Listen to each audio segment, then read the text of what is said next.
Bismillahirrahmanirrahim. Assalamualaikum warahmatullahi wabarakatuh. Alhamdulillah. Alhamdulillahi rabbil alamin. Nahmaduhu wa nasta'inu wa nastaghfiruh wa na'udzubillahi min sururi anfusina wa min sayyiati a'malina may yahdihillahu fala mudhillalah wa may yudlil fala hadiyalah. Asyhadu an la ilaha illallah wahdahu la syarikalah wa asyhadu anna Muhammadan abduhu wa rasuluh. Allahumma sholli wa sallim ala abdika wa rasulika Muhammad wa ala alihi wa sahbihi ajma'in, amma ba'du. Subhanaka la ilma lana illa ma 'allamtana innaka antal alimul hakim. Rabbi shrahli sadri wa yassirli amri wahlul 'uqdatam min lisani yafqahu qawli. Qala Allahu ta'ala fil Qur'anil Karim, ya ayyuhalladzina amanu taqullaha haqqa tuqatih wa la tamutunna illa wa antum muslimun. Wattasimu bihablillahi jami'an wa la tafarraqu. Hai orang-orang yang beriman, bertakwalah kepada Allah dengan sebenar-benarnya takwa, dan janganlah kamu mati kecuali dalam keadaan muslim.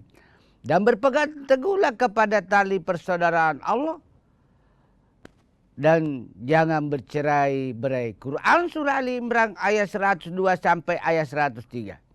Wa qala dan ya ayyuhalladzina amanu dakhulu fisilmi kafatan wa la tattabi'u khutuwati syaitan innahu lakum aduwwum mubin. Hai orang-orang yang beriman, masuklah ke dalam Islam secara kafah atau sempurna, dan janganlah kamu mengikuti langkah-langkah setan, karena sesungguhnya setan adalah musuh nyata bagimu. Quran surah Al-Baqarah ayat 208. Wa qala dan innallaha wa malaikatahu yusalluna 'alan nabi ya ayyuhalladzina amanu sallu alaihi wa sallimu taslima. Sesungguhnya Allah beserta seluruh para malaikatnya bersalawat kepada Rasulullah, maka hai orang-orang yang beriman, bersalawatlah kepada Rasulullah dengan sebaik-baik salawat. Quran surah Al-Ahzab ayat 56. Para pemirsa Kompas TV yang dimuliakan oleh Allah Subhanahu wa ta'ala dimanapun anda berada, mari kita senantiasa bersyukur kehadiran Allah, karena berkat nikmat Islam, nikmat iman, nikmat kesempatan, wabil khusus nikmat kesehatan, sehingga kita dapat bersua kembali dalam acara Mutiara Iman, acara kesehatan kita di TV swasta nasional yang independen dan terpercaya. Salawat dan taslim kita kirimkan kepada Nabiullah, Nabi besar Muhammad sallallahu alaihi wasallam, beserta para keluarga beliau, para sahabat, dan para pengikutnya yang senantiasa istiqomah melaksanakan berbagai syariat Islam berdasarkan Al-Quran dan As-Sunnah, hadis Rasulullah Muhammad sallallahu alaihi wasallam, sebagai Nabi yang penuh keteladanan, sehingga Allah abadikan di salah satu surat dan ayat di dalam Al-Quran, laqad kana lakum fi rasulillahi uswatun hasanah. Para pemirsa Kompas TV yang dimuliakan oleh Allah Subhanahu wa ta'ala dimanapun antum berada, pada kesempatan ini izinkanlah saya menyampaikan tausiah atau ceramah berjudul 7 penyebab musibah menurut Al-Quran.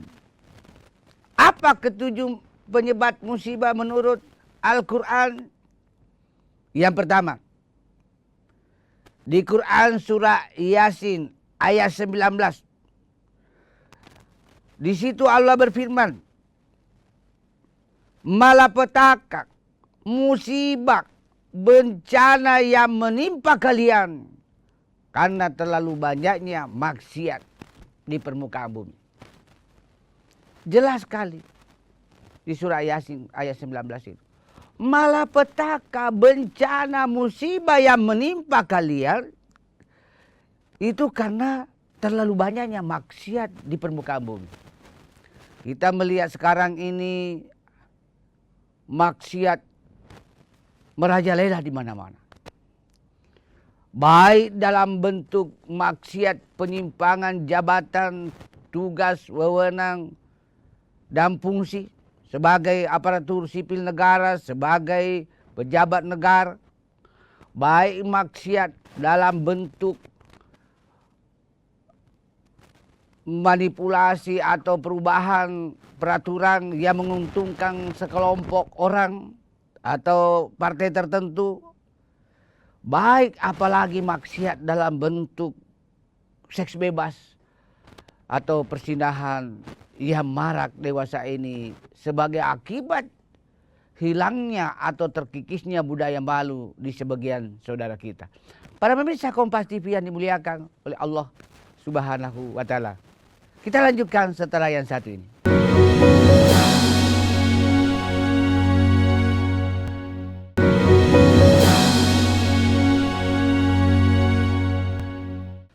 Para pemirsa Kompas TV yang dimuliakan oleh Allah Subhanahu wa Ta'ala dimanapun antum berada.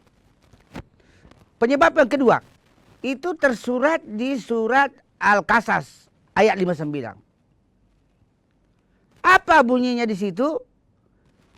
Allah menghancurkan suatu daerah, suatu negara, suatu provinsi, suatu kabupaten, kecamatan, kelurahan, RT RW. Karena di daerah itu banyak perbuatan zalim. Itu jelas Allah berfirman di Quran Al-Qasas ayat 59. Apa buktinya? Wah, sekarang ini jumlah anak yang durhaka kepada orang tuanya semakin meningkat dari hari ke hari. Bahkan tidak sedikit kasus anak membunuh orang tuanya. Penyebabnya sepele. Hanya karena tersinggung. Dinasihati supaya tidak durhaka kepada ibunya. Lalu berantem dengan bapaknya. Akhirnya bapaknya meninggal. Na'udzubillahi min zalik. Ada juga karena penyebabnya karena warisan. Akhirnya orang tuanya dibunuh. Ini yang dimaksud zalim, perbuatan zalim. Penyebab berikutnya yaitu semakin meningkatnya jumlah istri yang durhaka kepada suaminya. Ini juga dampak dari penyalahgunaan isu gender, kesamaan gender. Akhirnya istri sudah tidak hormat dan tidak patuh lagi kepada suami. Bahkan sudah mengarah kepada durhaka kepada suami. Ini banyak yang terjadi sekarang. Oleh karena itu istri akan menjadi istri yang soleha kalau punya pengetahuan tentang agama.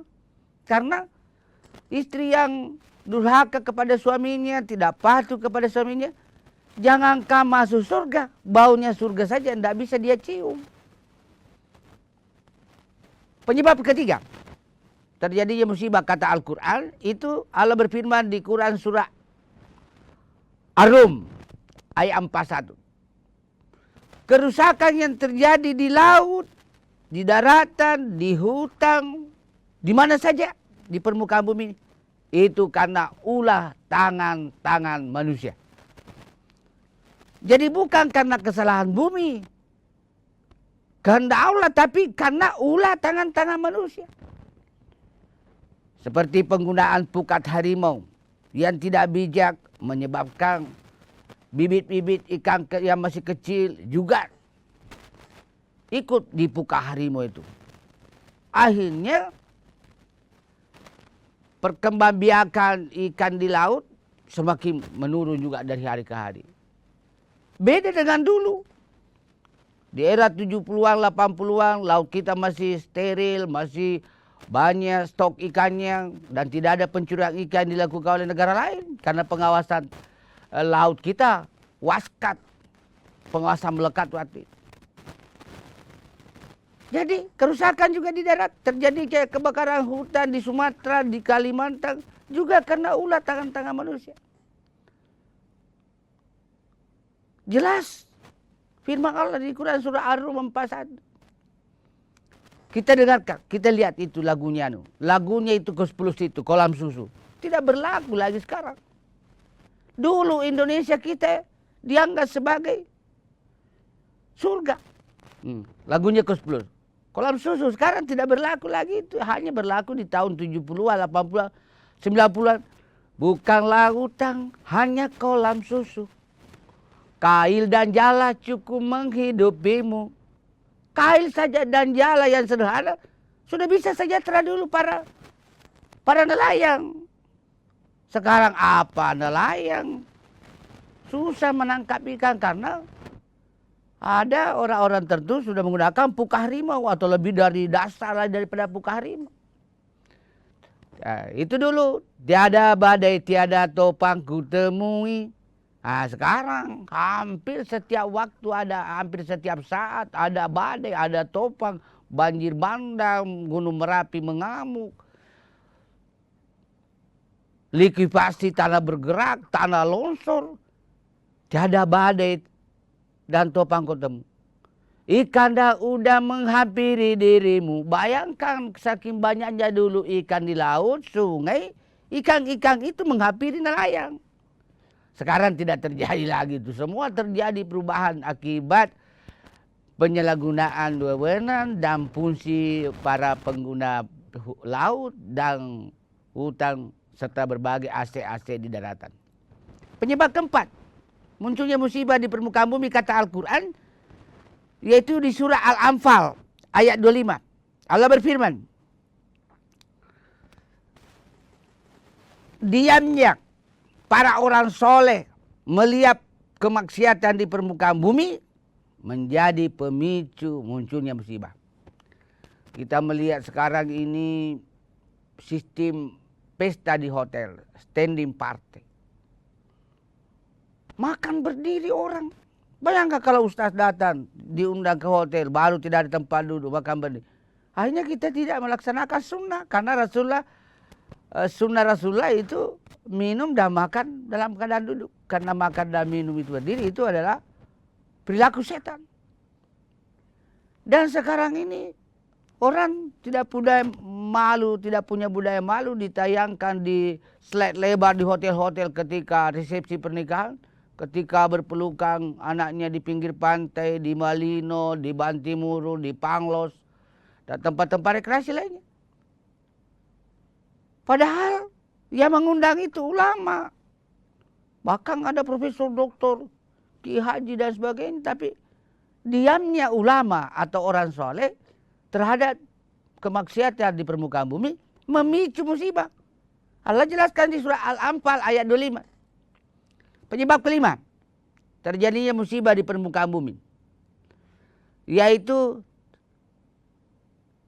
Allah melayani, memberikan kenikmatan kepada hambanya yang menghalalkan segala macam cara, berbuat maksiat, berbuat zina dalam rangka mencapai kenikmatan dunia.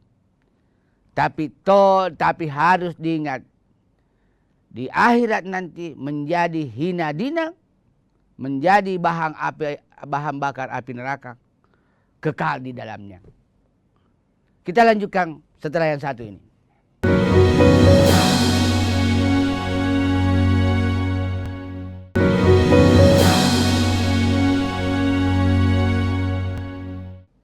Para pemirsa Kompas TV yang dimuliakan oleh Allah Subhanahu wa taala.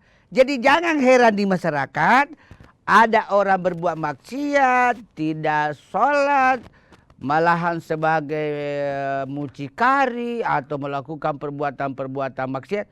Kok status sosialnya bagus? Tingkat kehidupan ekonominya mapan? Karena memang dia meminta kenikmatan dunia.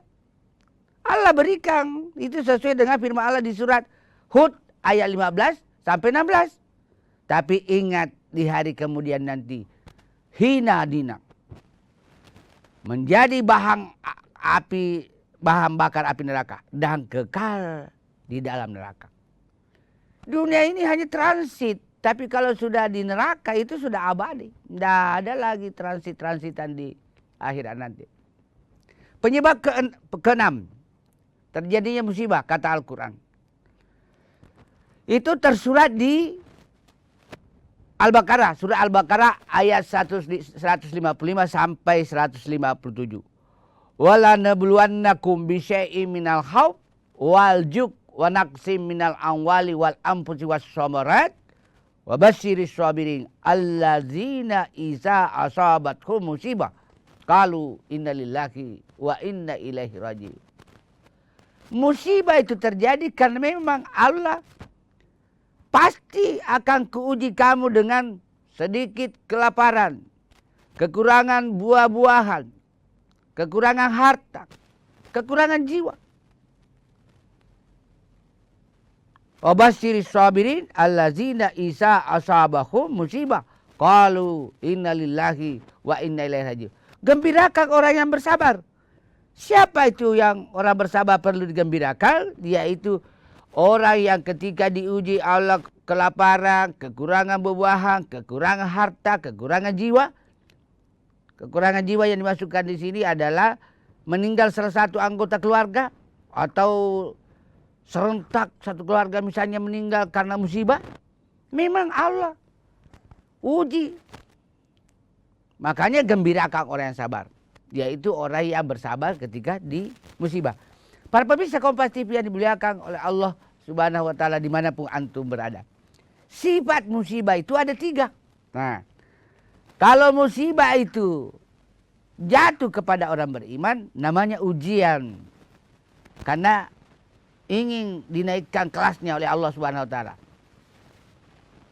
Tapi kalau musibah itu jatuh kepada orang kafir, atau orang yang ingkar terhadap kebenaran ayat-ayat Allah, atau orang yang tidak taat kepada Allah, itu laknat atau asap.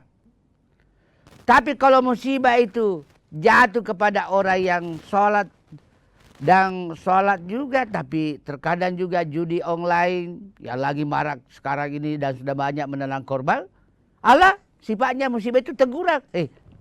Kenapa kamu sholat? Juga kamu berbuat maksiat, juga berjudi online, ditegur oleh Allah. Kembalilah ke jalan yang benar dan jalan lurus. Para pemirsa Kompas TV yang dimuliakan oleh Allah Subhanahu wa Ta'ala. Penyebab yang terakhir, ke-7, musibah menurut ajaran Quran, yaitu karena para tokoh masyarakat, para ulama, para orang kaya, para pemimpin berbuat zalim, maksiat dan khianat kepada Allah serta makhluk Allah. Seperti yang dicontohkan oleh kaum Ad, kaum Lut, kaum Nabi Nuh. Karena sebagian tokoh masyarakat, sebagian tokoh pendidikan, sebagian ulama, sebagian dari pemimpin, sebagian dari orang kaya berbuat zalim, berbuat maksiat dan khianat kepada Allah dan makhluk Allah. Ini memicu musibah. Bagaimana caranya agar 7 penyebab musibah itu bisa kita cegah dan atasi? Tak lain dan tak bukan banyak istighfar. Oleh karena itu, dalam rangka mencapai negeri kita ini baldatun thayyibatun wa rabbun ghafur, mari kita tobat nasional dengan banyak beristighfar, doanya Nabi Adam yang Allah abadikan di surah Al-A'raf ayat 23. Rabbana zalamna anfusana wa illam taghfir lana wa tarhamna lanakunanna minal khasirin. Bisa juga doanya Nabi Yunus ketika berada di perut ikan besar. Allah abadikan di surah Al-Anbiya 87. La ilaha illa anta subhanaka inni kuntu minaz zalimin. Dan sebagai kesimpulan dalam rangka mencegah 7 penyebab musibah dalam Al-Quran, yaitu lakukan taubatan nasuha. Astaghfirullah Rabbal baraya, astaghfirullah minal khataya. Itu saja diulang-ulangi istighfar di setiap saat jika punya kesempatan sambil beraktivitas. Mohon maaf atas segala kehilapan dan kekurangan. Semoga tausiah yang singkat ini ada manfaatnya bagi diri saya, keluarga saya, dan para pemirsa sekalian. Dan semoga bernilai ibadah jariah di sisi Allah Subhanahu wa Ta'ala. Hadanallahu wa iyyakum ajma'in. Wabillahi taufiq wal hidayah. Summa assalamualaikum warahmatullahi wabarakatuh.